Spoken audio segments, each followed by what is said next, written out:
Welcome to the Lit on Life podcast. This is episode 12. We're not going to try to name it. 12? I thought it was 13. No, we did. Is it 12? Ours was 11. Oh, okay. Remember? 12 With it is. 17 names at the start. Yeah. We're not going to try to name them at the start. I got Joe DeVito here with me, and I got Taylor here with me. Taylor is becoming a fixture on the podcast. Like the mannequin? Yeah, pretty much. Pretty much just like a mannequin. And I just wanted to start by saying thank you to everybody who watches this. Super grateful for you guys. I love you guys. I know it doesn't reach a ton of people, but every week somebody writes me something that says it was super helpful for them and how it helped them. And yeah, and I appreciate that stuff, man. And that is what this is for, man. It's to help people and to talk about real shit with real people and just, you know, figure out our truth, dude. And so, yeah. How you doing, Joe? Awesome. Awesome. I'm doing well enough today. Well enough. Cool. Taylor? You're doing great, man. Doing great. How was the breathing? That was good. Good as always. I met God, but I don't know what you're. All right, so I just want to ask you, Joe, like, what's going on, man? What's going on in your life? What is going on in life? Everything's going on. I don't know, life is extremely different for me today and every day lately. It's weird living life with peace and calm and without attachment to things. And it's a trip. I'll often sit at home and contemplate, like, I'm okay being alone. I don't have the fears anymore.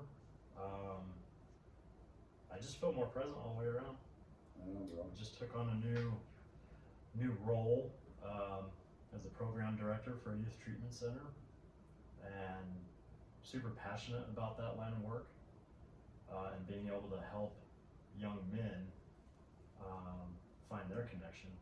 That's cool, dude. And what you're doing, like mindfulness and meditation, and just the way you're living your life and the things you're teaching. I wanted to ask you about that too, like what you're doing there, and especially for young people, bro. Like young people to learn what mindfulness is huge. Like the further I go into it, the more I wish like breathing or meditation was like the first thing I got taught as a child. You know what I mean? And how to be present with myself and how to be okay sitting with myself, man.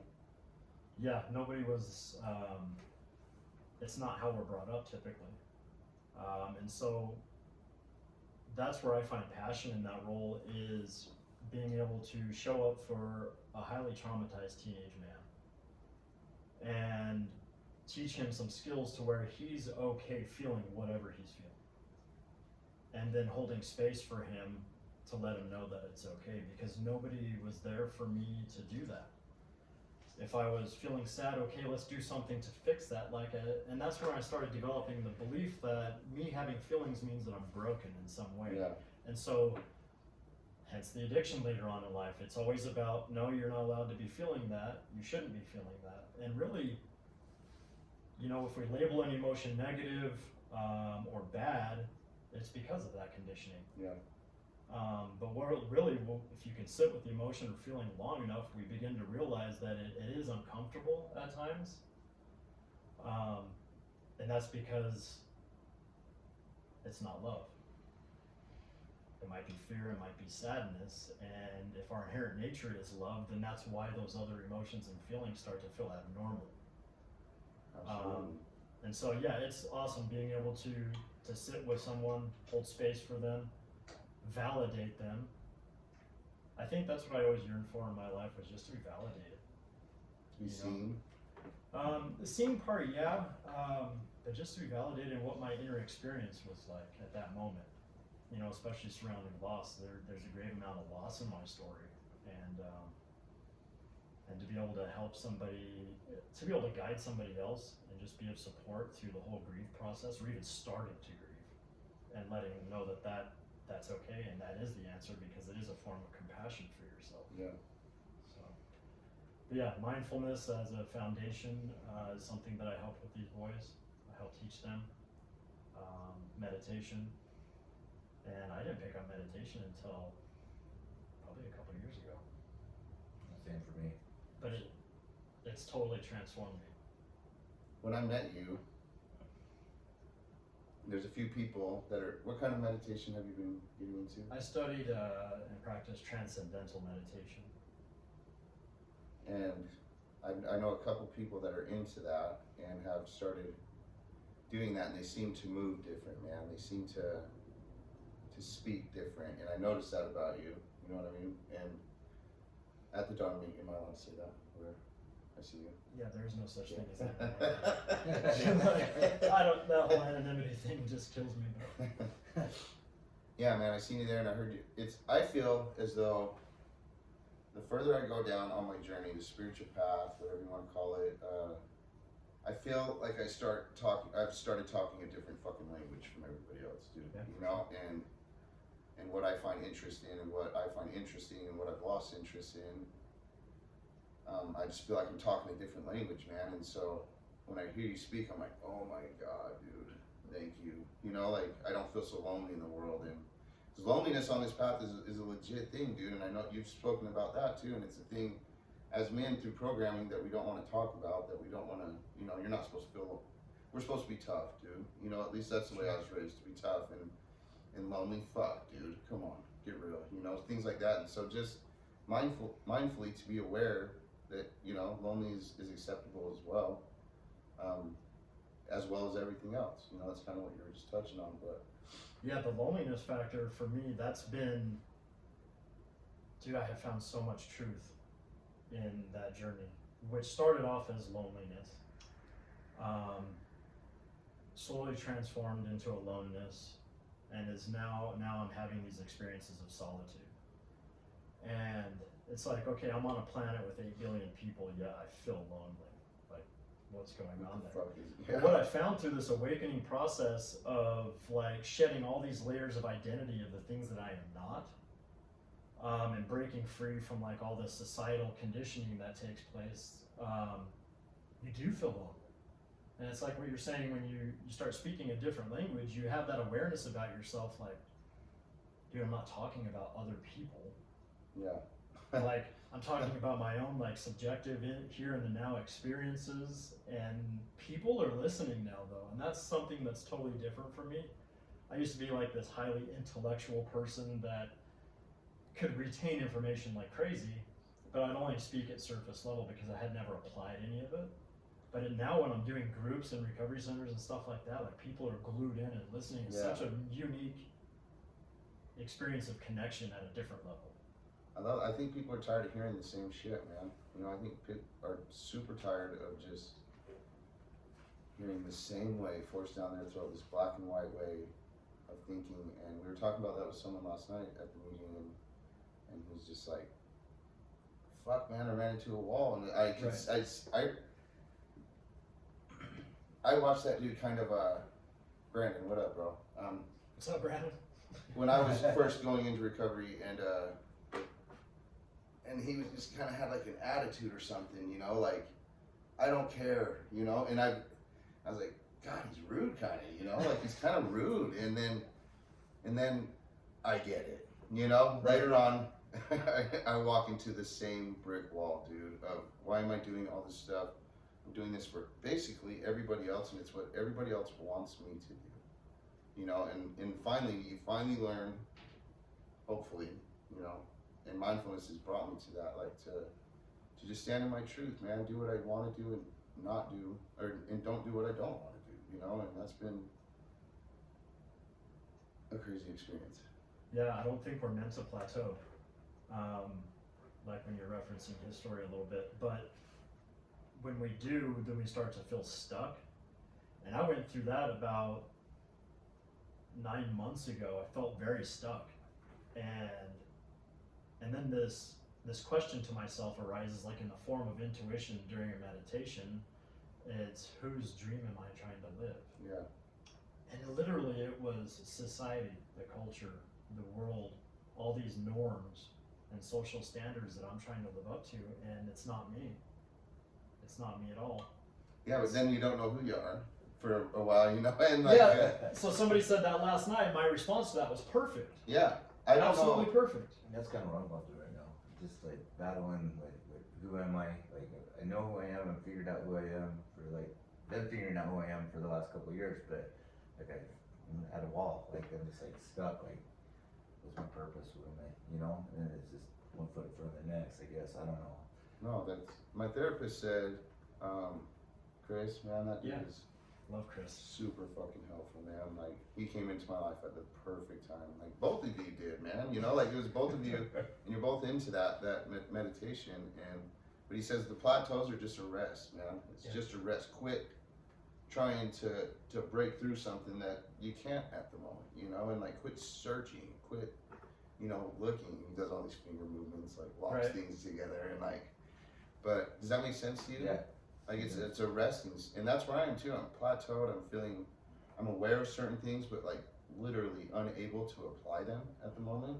Sure. Like, they're not sinking in quite. It's like, I know the world's a mirror of what I'm thinking.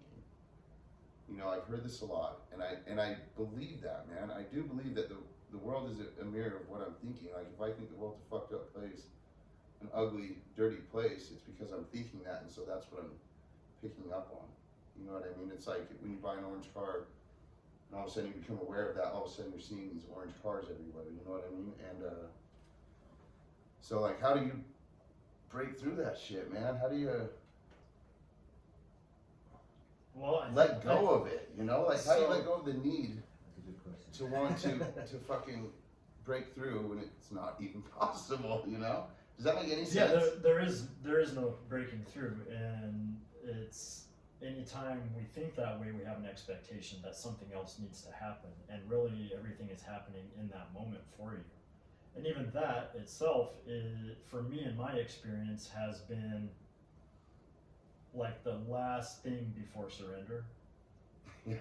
Yeah. And then once I surrender, and what are we surrendering? I mean, for me, in my experiences, it's been a lot of the conditioning, the belief system. Because what you're talking about is like whatever our consciousness is focused on is what we're going to manifest. Yeah. And so if I, you know, like in relationships, if I think, oh, women can't be trusted, they're going to betray me, then that's all I'm going to attract and find. But And it's crazy. That is literally what you're going to attract and find, because that is what you're thinking. It's as simple as that. And it's as simple as, surrender. As soon as you surrender, the problem is gone. You know what I mean? There is no problem. But I forget that every single day, dude. The process of surrender. When I heard in the rooms that you're gonna have to surrender all, and I was like, bullshit, I'll figure this out, you know, and like, sure. But it's true, man. You have to remember these things. That's why I continue to read and like. The hardest part of surrender for me has been the attachment to whatever it is that I'm trying to let go of, because I've wrapped up my identity in it. Who am I not being, you know, the off the wall and manageable funny guy all the time anymore? And well, I'm somebody who brings about peace into an environment now, Yeah. but still I've had to hone those things. Same. But that's all done. I've learned all that through shadow work. And that's tapping into the subconscious during meditation, allowing that programming to come up and work through it. And it's been frightening. I've gone through waves of depression with it, because it's everything that I've suppressed since childhood that I'm purging to come up and meet it with love. Like every single transformation, regardless of what it is, only ever needs more love. Yeah. And so the process of surrender is still difficult for me. The role of being a father, sometimes I have to let go of that, because it comes with a certain type of meaning that I've applied to it. And then I feel pressured by it, that I need to be or do a certain thing right. And According to the standard. Yeah, according to the standard or my own false beliefs. Technically what's the right or wrong thing to do, though, you don't really know. It's like, I used to do that when I was in my, I used to think in my addiction, I'm teaching all my kids these bad things, you know what I mean? But now I look back at it, my kids, none of them are on drugs or anything, so it's like, was it really the wrong lesson? It might have been the right way to go about, you know what I mean? Teaching them that, but none of them want nothing to do with it. And it's because they see me go through it, and so was it really the wrong lesson? You know, does that make any sense? Yeah, absolutely. Yeah, it does, for sure. Well, just like us, our children have their own karma. Yeah. And so however that unfolds it's their journey, but I don't have that pressure anymore with my children. And thanks to them, they've literally been my greatest teacher over the last 2 years. I hear that often from parents Yeah. that are looking, that are willing to see a lesson from their children. Oh, Like, absolutely. they're like, kids are my greatest teacher, and as they get older, still, he's learning some stuff. That's what you talk about. 8 turbos. Trace, dude, come on. Trace ordered. Ordered 8 turbos. I love it, dude. I'm So- so proud of you, bro.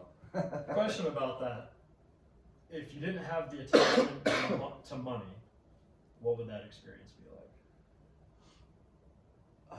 But I don't know, cause I don't know. Like I don't know, man. Cause right now it's like money makes everything work for me in a sense, but at the same time, like I don't know, cause I've never not been attached to it. Sure. So that's a tough question, really. I don't know, man. Why you gotta make me think? God. People tell me I have a funny way of doing that. So. Yeah. Yeah, I appreciate that, man. Challenging questions. And, Yeah, well, I challenge everything in my head, but then it's just, I get stuck going back to what I'm comfortable with. But and once I finally get through the fear and go through the uncomfortable thing, I find myself being more comfortable at the end of it all than I was. Does that make sense? Sure. So it's like, when I work through it, I'm like, God, this is gonna suck, this is gonna suck. And it has its bad moments through it, but then at the end of it, I'm like, whoa, this is so, like, just everything's off my shoulders and I feel a lot more comfortable with it. And it's hindsight? like, yeah, and it's like I admit through it, so I went through this, you know what I mean? I went through this fear, so next time it's not gonna be as bad. It makes life a little bit more comfortable for me. It's kind of weird how being uncomfortable can make you comfortable. Always. Right on. Alright, so I love this, dude. That's cool. Already, I love this, bro. This is what the fuck I'm talking I about. got my head spinning already. I'm still stuck on that question. Like, God. This is the shit I want to talk about, man. So I wanted to just ask you about the paths, man. Like the paths you've taken, like through meditation, through the Tao, through, like I do A Course in Miracles, and I've done NA, and I've done step work, and I read the Tao, this book every Sure. day, and there's just so many breathing, so many things that I've got obsessed with, bro. Like obsessed with, and like this is my answer. This is gonna do it for me, And it, Do what for you? Or answer that's to what I'm saying. Like I've always done things, and I'm stepping away from that. I even did breathing for 45, the shamanic breath work Sure. on Wednesday, and at the end of it, I was just like, I don't need breathing like I used to. Like it's not do or die for me every day. It's just another guide to myself, man. And that's what I've learned. All these paths just lead me back to myself in one way or another. Sure. So let me see what I was gonna. What's your favorite path you've taken? What has That- been the most effective? What has been like the? My immediate response to that question is there isn't. Yeah, there isn't. There isn't one. If I answered that on the basis of like, what has had the most profound impact on me over the last little while, absolutely, it's the Transcendental Meditation technique. Because like what he was saying with, meeting and experience with these thoughts and stuff like that, like I'm able to, the more I practice it, the more calm, peace, and I can bring into an experience, but there's also no bias anymore, like judgment or labeling of the experience, and so it just is. And so when you talk about something being uncomfortable or comfortable, I mean, I guess it's all comfortable because there's seriously a lesson wrapped in everything that I experience, everything. A Transcendental Meditation, I had a really, really neat experience with psilocybin. And that was during a session that was guided and everything like that, around some deep childhood trauma. Hold on. and it was the first time I was ever able to process very rapidly in a linear fashion and feel like this. It was like the first time coming out of that experience that I felt no fear of the world. Where's the next loss going to come from? Where's the next emotional threat coming from? Because I was conditioned to operate solely on fear and survival most of my life. Yeah. Yeah. And so Everyone is. that really opened the door for me, and I was like, okay, my question's been answered. There is something more to this life than fear and suffering. And then it's just been down the rabbit hole since.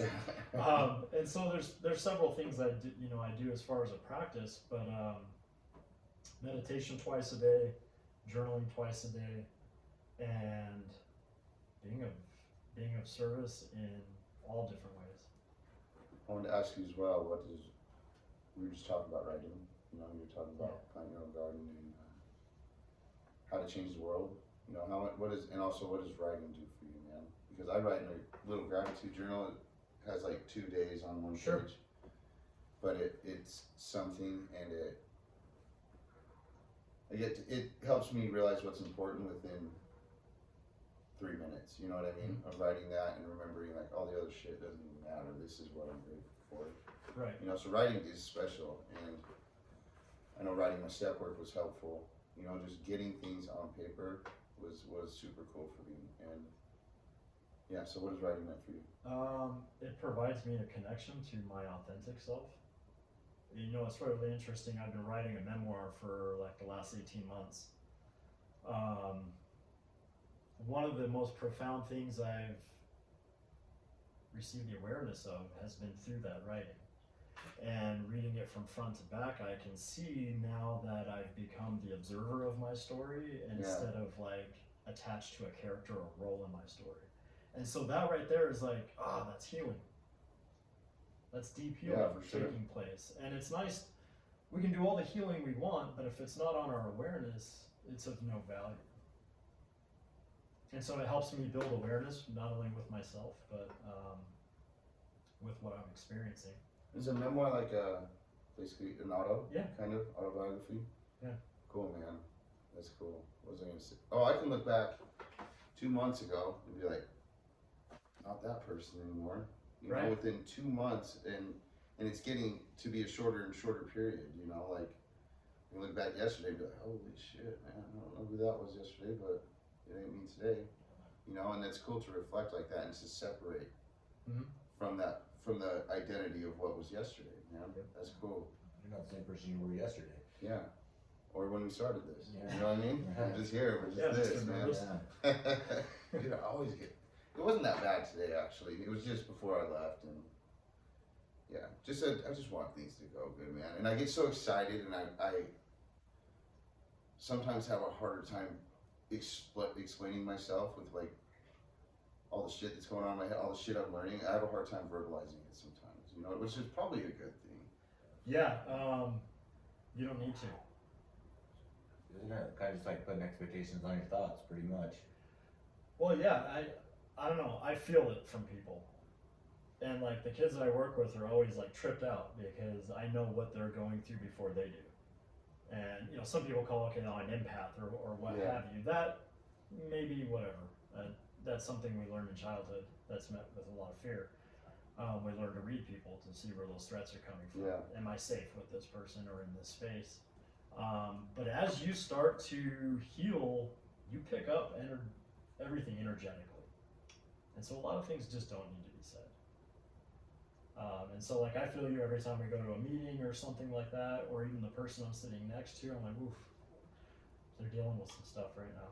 I have had a hard time at work because the clients are energetic. They've got a lot going on, man. You know, they've got a lot going on, and they need stuff, and they need it quickly, and you know, it's just a lot of that. And I've been getting thrown off, man. And I've been with frustration. Just fuck, you know. And then it's like, this is where I try to apply the lesson of the mind. Your world is a reflection of what you're thinking, you know. And I'm thinking fucking negatively, bro, at work sometimes. Sure. And And so it's like I have this awareness and not able to apply it, man. You know, and so and that almost drives me even more crazy, dude. Does that make? Yeah. Yeah. So. I could do what you guys do. I used to think I wanted to, but it's a lot. That'd be a lot to take on. Dealing with a lot of different emotions, different personalities, and trying to balance all that. That would be. Trying to be a good example when all you want to do is and freak the fuck out, you know. No, you're never perfect. So how do you separate from that, Well, man? How do you? Dude, I've gone through that whole process, and when I first got into the field, I was experiencing what is known as trauma. What is it called? Oh, I can't even think of the word right now. That's okay. We'll go back to But their suffering was triggering my past sufferings. Yes, that's what's happening. Transference. And I had to do a lot of work around that. And now, if I experience frustration, what is this experience showing me about myself right now? Oh, I have an expectation of this kid to be a certain way. And like my favorite spiritual teacher of all time, Ram Dass, always talks about this, and it's so spot on, is anytime we experience frustration, resentment, anger, or whatever the case may be with another human being, all that is saying that you don't meet this mental model I have of you. Yeah. I need you to be this way in order for me to be okay inside, which essentially means I have work to do. And so now I have that awareness, like if I'm frustrated with a client or something like that, then I'm like, okay, what is it within me that I'm not okay with? Is it the way that they're expressing themselves? They're doing the best they can with what they have. Ryan told me, They're he's on like, their journey. I think when you see yourself, you get frustrated. Well, yeah. And I was like, fuck you. Dude. And so that's another powerful, it's so true though. But that's like, if you delve into shadow work, that starts to go away. So me and Chris are doing top 10 traumas. That's what I'm working on this weekend. You did a trauma timeline, and I guess that's what we're doing, man. And terrified, not terrified, but just not super excited to do it. But I hope is that kind of what you're talking about, going back and looking at traumas and working through those things? yeah, but with the shadow work, you're looking at any part of yourself that you've ever judged or suppressed or locked away. Because all of those parts of yourself is what disconnects you from love or compassion for yourself or acceptance of yourself. And really this boils down to self-acceptance with shadow work for me. Because you start bringing up parts of yourself like, okay, I remember when I was 10 and I made a joke at the wrong time and people shunned me. Okay, you gotta lock that part of you away, Joe, because you're not gonna be loved. And so that shit just sticks. And it stays locked up. It's exiled, but then it rears its head in the form of some behavior that I'm not catching, that I'm not recognizing where it's coming from. Right, and that's the beautiful thing behind trauma work, dude. Like, I don't know. I loved doing trauma work. I came into it with a lot of fear. There's like no way I want to bring up, my dad's suicide or my mother's death or like the abuse and neglect and all that stuff, but with the right person, there was such a safe space for that little boy to tell his story for the first time. And I've said this on another podcast before, but there's so much power in that, and there's so much healing in that, because it starts to let go of the fear. And we have parts, and that sounds so ridiculous to people when I say, well, you have this part, there's all these parts of us. And it's all those parts are parts of our, each time we've disconnected from our authentic self. There was a part of me that had fear going into any relationship that would stay guarded. I'd let out a little bit of vulnerability and like, here, see me, and then it would be boom, right in my face. And I'm like, see, I knew I shouldn't have done that, so I'm not going to anymore. So all these different parts, man, that just need healing. And they just need love, that's it. But we get to validate it. And I do that on my own now without a trauma therapist. Because I did it for a few years, trauma therapy, like in-depth trauma therapy. But now it's like I shared at a meeting a couple weeks ago, that feeling of loneliness. And you hear that voice, and it's the voice of my inner child, remembering a time when mom didn't show up at school to pick me up, and I waited there for 6 hours all by myself. And I get to tell that part of me that you're allowed to feel lonely, and I'm here for you. That's what I'm talking about, man. Right on. Yeah, see, I appreciate you just even to talk about your inner child, you know what I mean? And to do those things is a vulnerable thing, you know, especially in front of a lot of people are like, what? What? You know, and I just appreciate everything you just said, bro. I really do. And it's scary to go in and look at that stuff, man. You know, it's scary to experience that and feel that, but I've done some work, you know, but I believe there's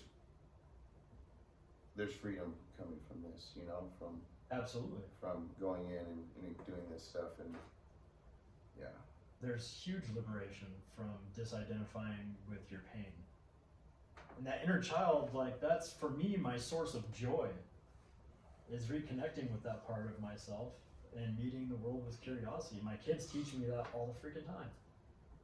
be curious. Come on, we have to be here right now. Let's leave the park. And my son said one day, Dad, I just having fun. And I was like, no shit. No shit, I have nowhere to be. What the fuck is that all about? Sorry, I'm cussing on your. No, you're good. Fuck it. I started doing that again. It's pretty cool. No, we say what we want on here, dude. And they teach me a lot about love too.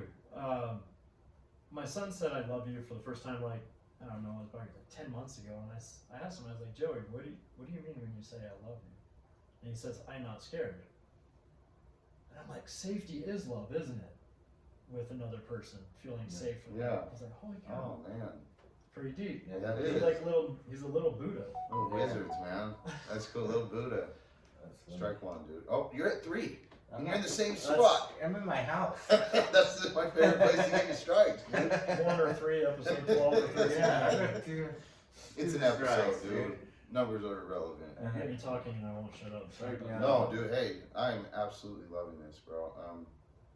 And I wanted to kind of say, in vulnerable moments, I feel completely like a child sometimes, you know, and then I see a lot of people as we're just children, man. That's all we have ever been, you know, and when I see somebody get vulnerable, this big, tough, you know, whoever it is, and they're scared fucking child, when it boils down to it all, we're scared children for the most part, you know, until we start to do that healing.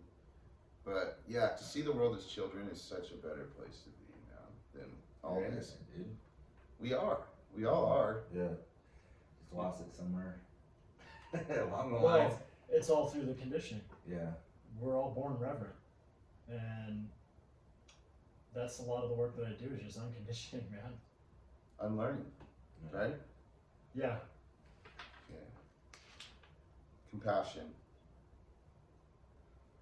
We talked about compassion at the Dharma meeting last night. That topic is something that's what it's kind of talking about with the clients and stuff, compassion. And I really liked what that dude said about, I got compassion for this and this and this person, but these other motherfuckers that bug me, I got zero compassion for them, you know what I mean? And I can relate to them so much, man. I want to be this loving, but then compassion comes. This is the trick to compassion, is it's for yourself. You know what I mean? Just like forgiveness. Yes, forgiveness. I kind of put those together as the same thing. But forgiveness is like the ultimate compassion. Of course, Miracle says forgiveness is cool to work on, and we're going to work on it. But there's nothing to forgive. Once you know, there's absolutely nothing to forgive. It's a tool. Yeah. I forgot what I said. Oh yeah, but it goes back to yourself, man. For even getting down on or not having compassion for someone, and then I'm mad at myself for that, and that's where I'm learning to stop is right there, dude. Sure. You know what I mean? Like, I can have compassion for myself for getting mad at that person or doing this, you know, compassion is huge, and it goes for yourself. That's absolutely been a part of my process too. And then now it's like, the compassion comes a little bit quicker anytime I pick up on a judgment forming, because that's when, as soon as we judge, label something, the compassion's gone. Yeah. So if I label a client as, oh, he's so irritating, that's the only way I'm ever going to see him. And I teach these kids a lot of this too when they interact with each other, with each peer. And I'm like, so I'll do exercises. Okay, for this client, what's the first thing that comes to mind? Idiot.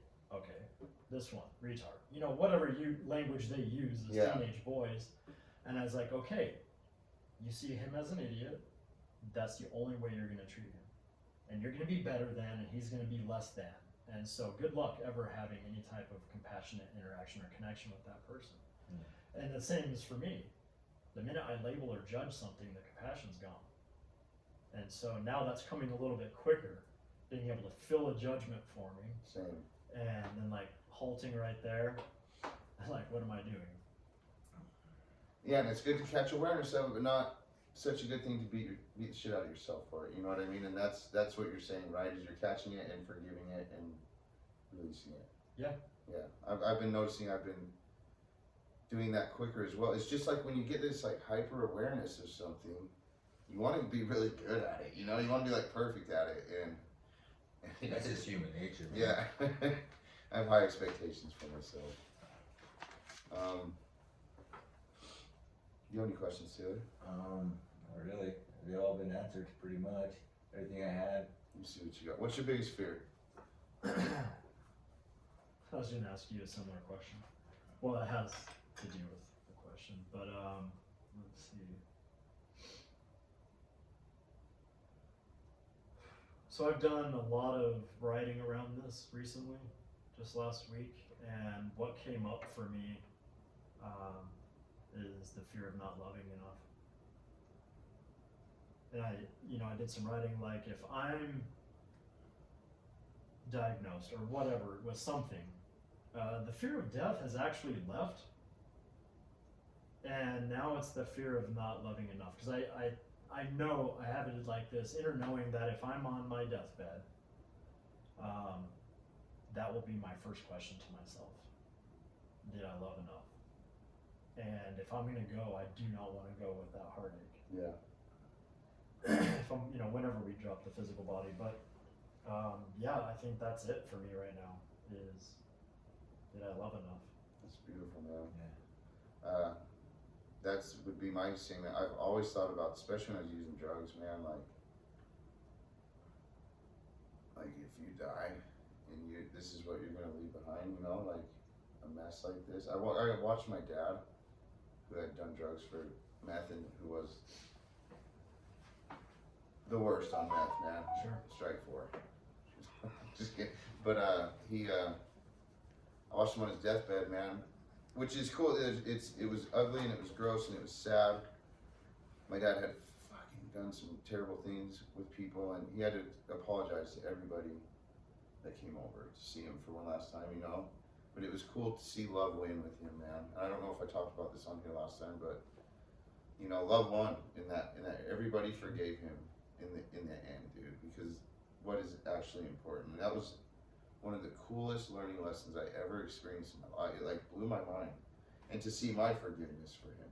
Sure. Because I didn't even want to be there when I showed up, started taking care of him. Then I was there for months, doing it, and it transformed the way I've seen the world, man. And the fear of death has left for me as well. Like I'm sure there would be some like oh no, I won't be able to see this person, or some of those thoughts, but. And I've also had thoughts where I'm like, if I die today, I'm good, man. Like I've flipped it around. I have treated people well. I'm doing my best. I've conquered so many fucking things, and yeah. So my answer is basically the exact same. That's my greatest fear, and yeah, that's it. Well, I appreciate you. Yeah, that level of vulnerability. That's a delicate experience of.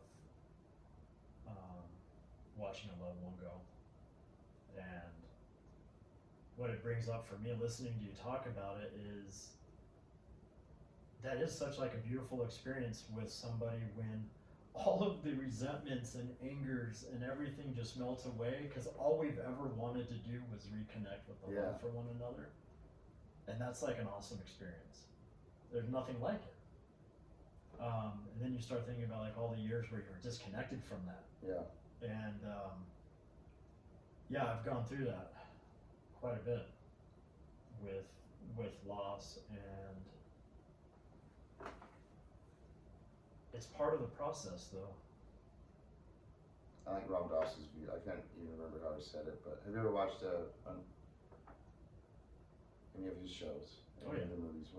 I think I probably listened to every single talk. Be Here Now, like all of his Unbecoming, not documentaries. Unbecoming, but one of the documentaries, I can't remember the name of it. Anyways, just the way he talked about death was absolutely beautiful, and the way he like faced it head on, and because we don't talk about it a lot. Right. And in Western civilization, we don't talk about death. We basically ignore it. You We know, resist it, and yeah. that's why we suffer. Yeah. Terrified of it, man. You know, just terrified of it, and it's the only promise, man. It's the only promise. You know, Yeah. it's all the only promise. And so I hope, like, the message is, I hope people are living. You know, I hope I'm living while I have this opportunity to be here. You know, I hope I'm going and working through traumas and figuring out how to live in my truth, dude. You know, I'm Who so the fuck excited am for I? you to do that work. Yeah, and with such a cool person, man, that just God, the universe, the source, whatever it is, just lined me up with, man, like perfect timing. I Yeah. couldn't have asked for a better person. to I help just me met through this him, stuff. I don't know, 4 months ago, when I did the certified peer support specialist thing.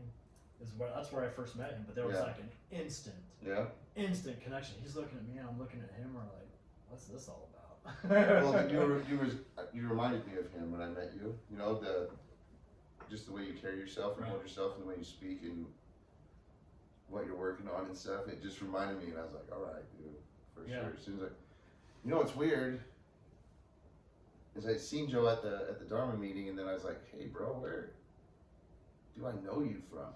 And he's like, and you were that day waiting for me to bring you drugs down the road, and I've overdosed it at our brother's house, you know, our boy's house, Yeah. and that's where you met me, Mhm. right? Yeah. And that's insane, because I was like, you look familiar. Weird, I couldn't remember you in the midst of waking up from 3 shots of Narcan, but Yeah, I did think. dude, yeah, and he's I'm dead, and he's all mad at me. He thought That was my fucking shit, dude. Here's resentment for you dying. Yeah. God damn, where's my drugs? So yeah, man, this is a cool experience, and I didn't die, dude. You know, I didn't die, and you're not using drugs no more, and you're not waiting for me to bring you drugs. I was mad, dude, until I found out what happened. Then I was sad that I was like, dude. Then you didn't show yourself compassion for a while, huh? You're like, I was mad at him for dying. Dude, addiction, what a great catalyst for awakening. yeah, Yeah. for real, man. Yeah, just that day, those positions we were in that day, and to where we are now, to be here, You know, it's and the crazy. connection of those. That day is connected, like, I've noticed that day has connected me and you, like, that same story has come up, and so many different connections. Yeah. Like, to it all. It's weird. That day, that one day. It was a terrible day, man. Yeah. Nobody gave me drugs when I woke up. Like, get the fuck out of here. And I was like, give me something that I know. You're a liability Yeah, in the trap house. get out of here, dude. But yeah, man, do you have any questions you want to ask? What do you think prevents human beings from living their full potential? Fear. Fear, yeah. Fear of? Yeah, I say fear. Fear is just not knowing. Fear of failure. Failure. With a little bit of control, maybe. I don't know. I'd say fear and control. Yeah, that was my first response, and my spiritual teacher, he walked me through what he called the fear ladder of why. And so, okay, you say the fear of failure. Why? To look dumb, to I don't know what it really is, dude. It's So just these stories that go through my head that I'm not good enough, you can't do this, you're not smart enough, you're not, all these things that pop into my head, you know, so that's cool to look at that. It's crazy though, is you're the only one that's really ever saying that to yourself. Like that's for me. I'm the only one that's ever saying that I'm not enough. I'm not good enough. Because everyone else is always, oh, you got potential. You can do this. You can do that. I'm like, fuck, whatever. You don't know me. You don't know shit. Yeah, that's the first somebody says something nice, and I've gotten better at it. I've gotten a lot better at all these things. You know, I don't give myself enough credit most of the time. But somebody says something kind, and I'm like, no, you don't. Right. You don't know me. You don't. I did this and this and this. You know, so. Yeah, it used to be that way, and one method that I started utilizing was just, okay, I'm just going to receive that. I don't have to believe it, but if I receive it, I feel it. Yeah. And then it's like, okay. And then change your belief. The belief system, that has been all my work, is with my belief system, because our belief system shapes our entire reality. And studying human consciousness, or consciousness and human potential, I started to be able to learn a lot about the subconscious belief system and where it's, you know, where we obtain that. And it's a trip, like through age 0 through 7, our brains are stuck in like this theta brainwave state. And all that's happening is we're downloading information that becomes Our belief systems, right? That's the foundation of how we operate. Yeah. Everything that we obtain in from 0 to 7. So if it's a highly traumatic experience throughout those ages, then we're going to have a lot of negative core beliefs to start to unravel and disidentify from. You know that saying, the 7-year itch? Yeah. That's what like every 7 years, if you look at your life, you go through a transformation every Sure. 7 years. Somewhere in that 7 years, roundabout. That was pretty cool. Everything is cyclical. So when he Yeah. was talking at the end of that breathing thing, you know, talking about the wonder of the world, how everything is created and stuff like that, which is my belief in inner knowing is its consciousness. That is the substrate of all creation. Yeah. Now I've got a brain fart. You smell it? Yeah.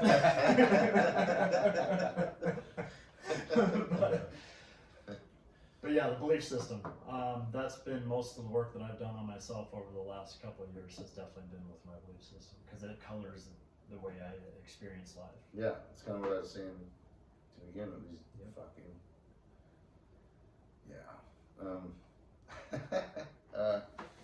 do you have any more questions? I don't know if I answered, but fear of failure, man. Fear of it's irrational and it's an illusion.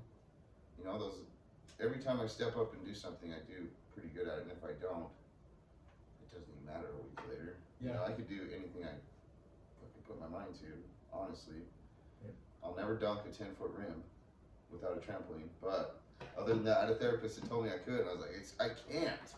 Is it because you're vertically challenged? Yeah, and I can jump as high as vertically challenged. There you go.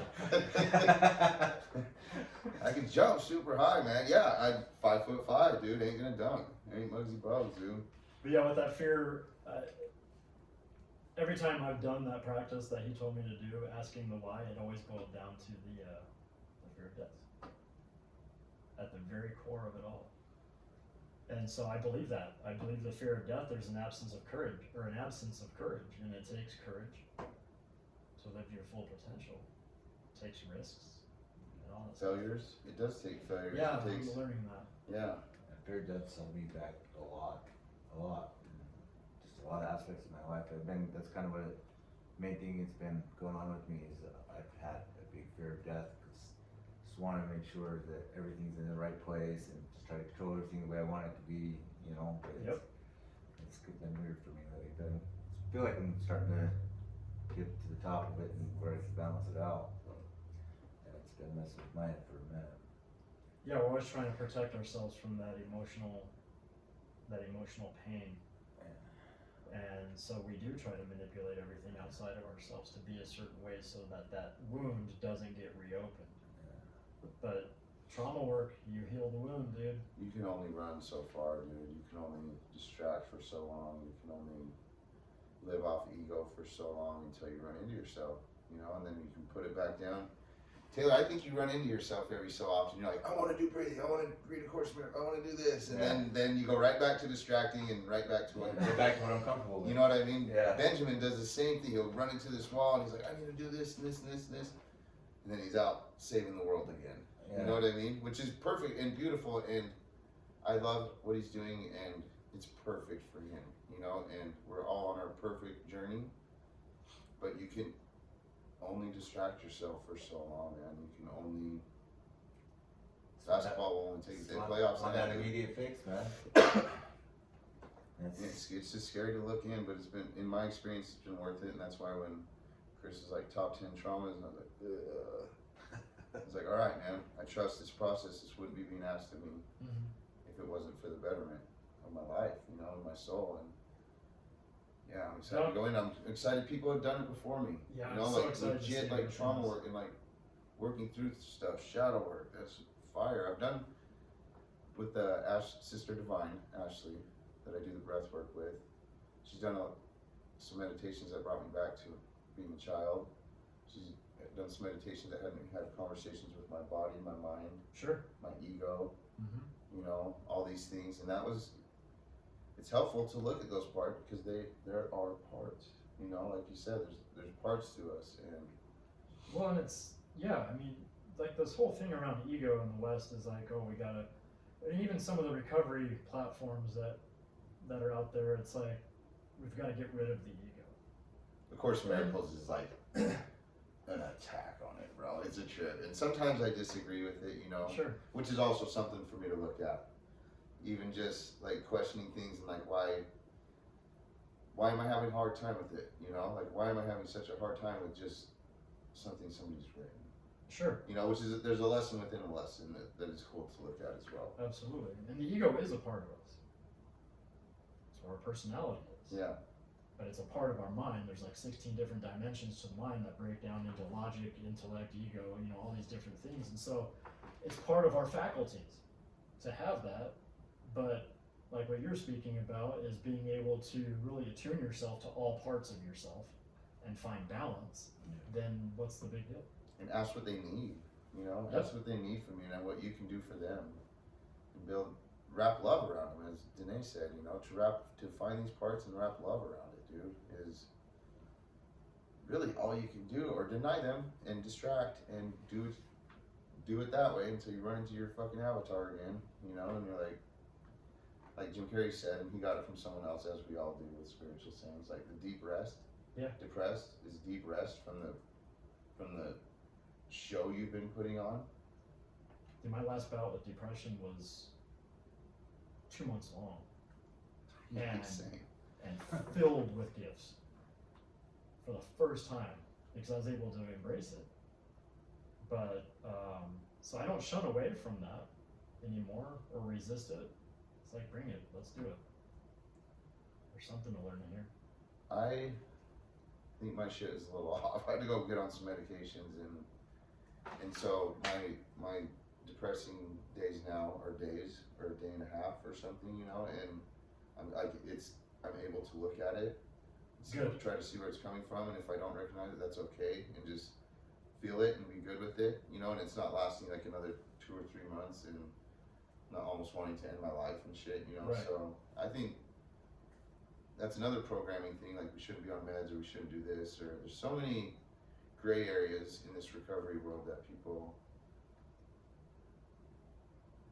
that don't know anything about. Like if you don't have mental illness, you don't know nothing about it, you know, and so why are we absolutely speaking true. on it, you know? So I don't know, grateful for meds, grateful to look at myself, grateful for therapy, grateful for you, grateful for my friends, grateful for my brothers, dude, and you know, like this is a really cool experience, and you're speaking my fucking language, bro. I love it, dude. I love it. Taylor, what does this do? Like, what do you think about breathing? What do you think about? I like it. It's not something that I've done consistently, but when I do it, I like it. It's a new experience to me. Just like a lot of this stuff that we're talking about, a lot of it's new. I like hearing about it, so I can learn. I can tell you're interested in this stuff. You know, I can tell you're interested in stuff, and it's like the question he asked, like what holds you back from like living your dreams and like finding yourself, and do you see fear involved in not taking part of this, you know? Fear of death is a big thing for me. It really is, and it's been haunting me for.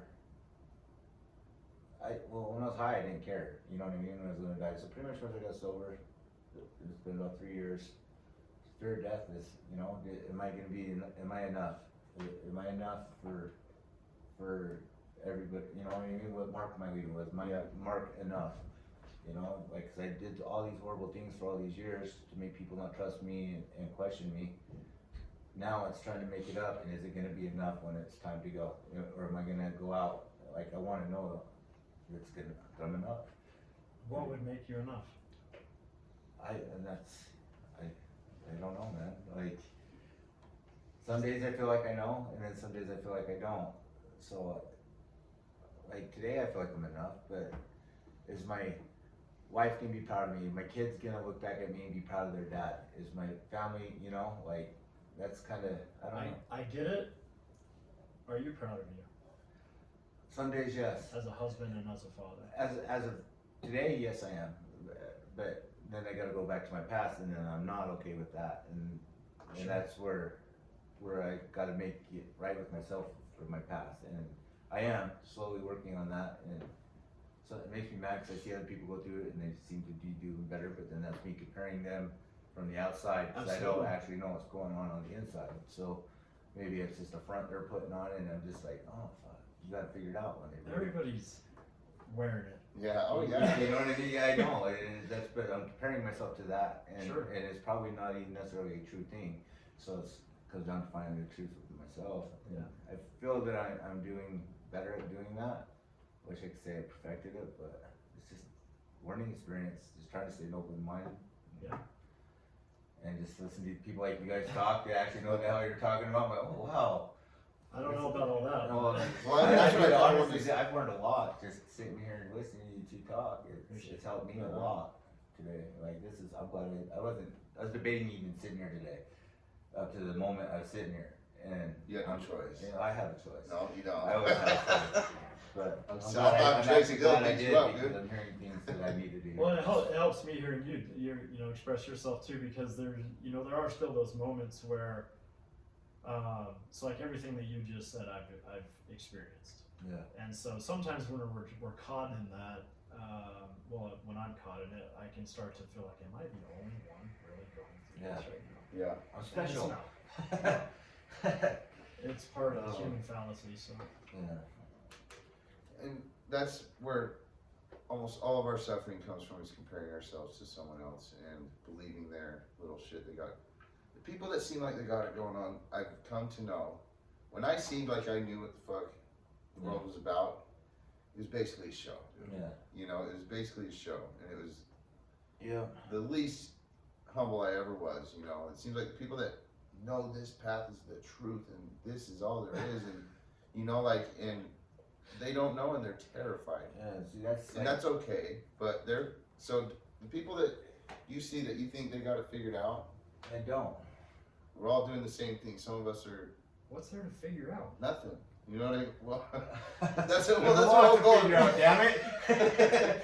It's No. all a lie. I love that. That's our whole goal every day, is to figure something out, and then I try to remember every day there's nothing to figure Well, out. every time I think I got it figured out, I realize I don't got it figured out. Oh yeah, you get knocked. And then I'm like, fuck, I just Yeah. wasted all that time. It's always to uncover that truth. Yeah.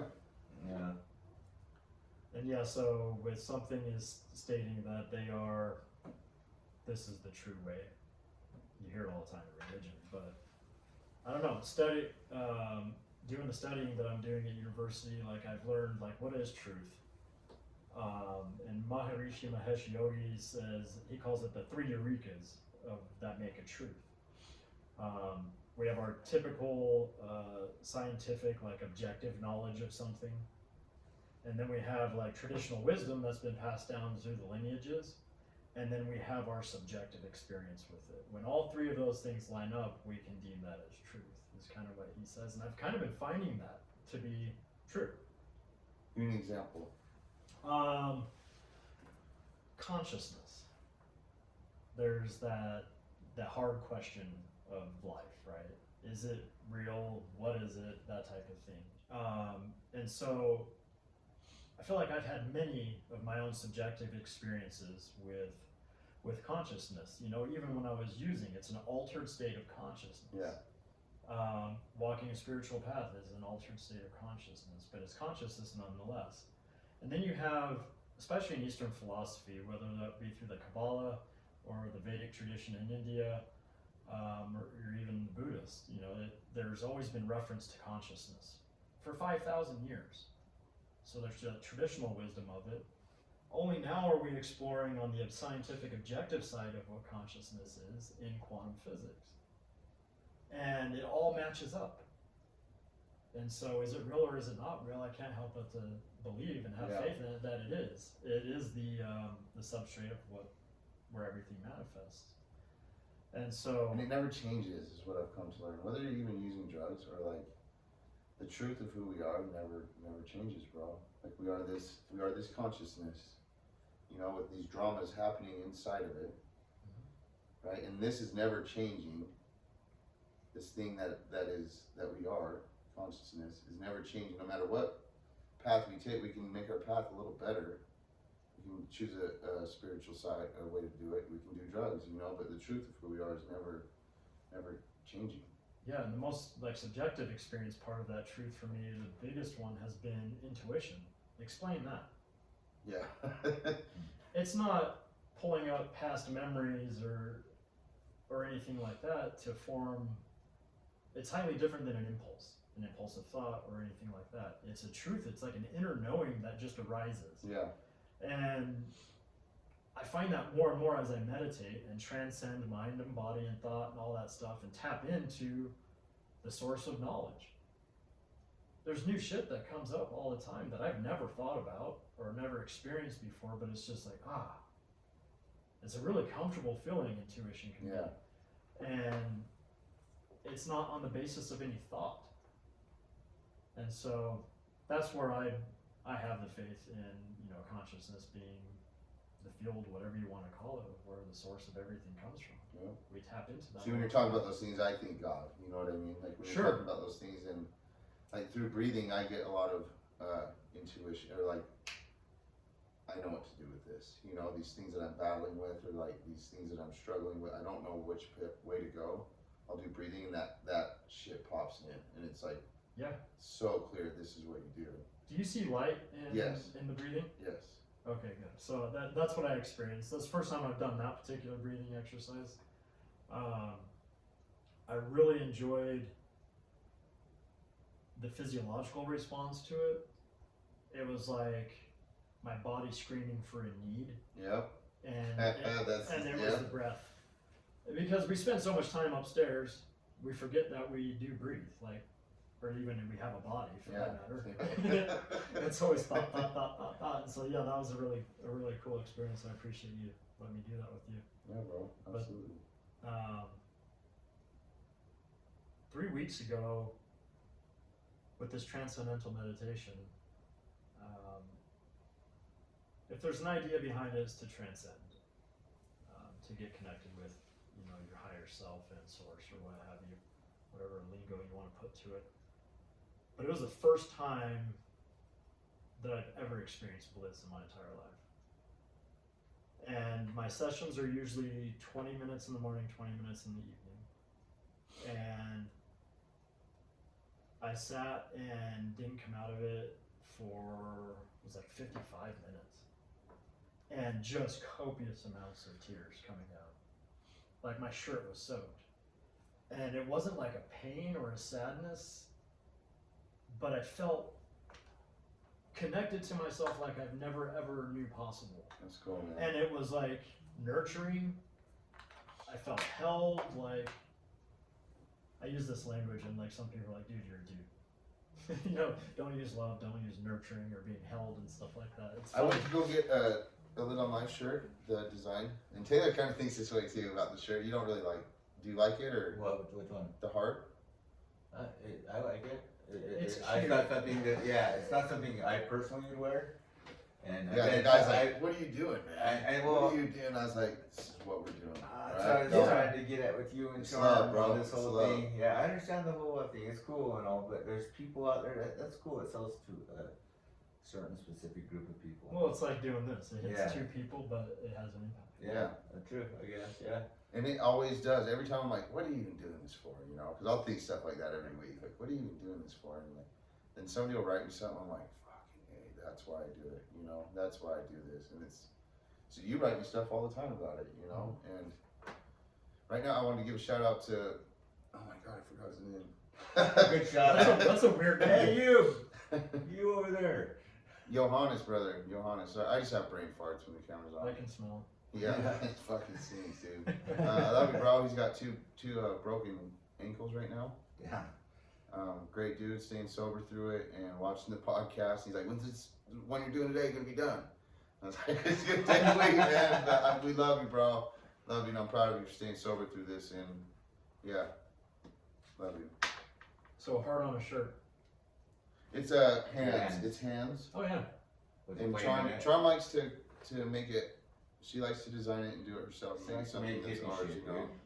No, Yeah, I bring love it. it. Yeah, I love Probably your shit. smell like Love. the chewy on You me. just said, be the light and shine bright, man. You know, and That's what it's about. yeah, I fully support that shirt, and I'm excited about it. And I'm gonna wear the fuck out of it. I'll wear it too.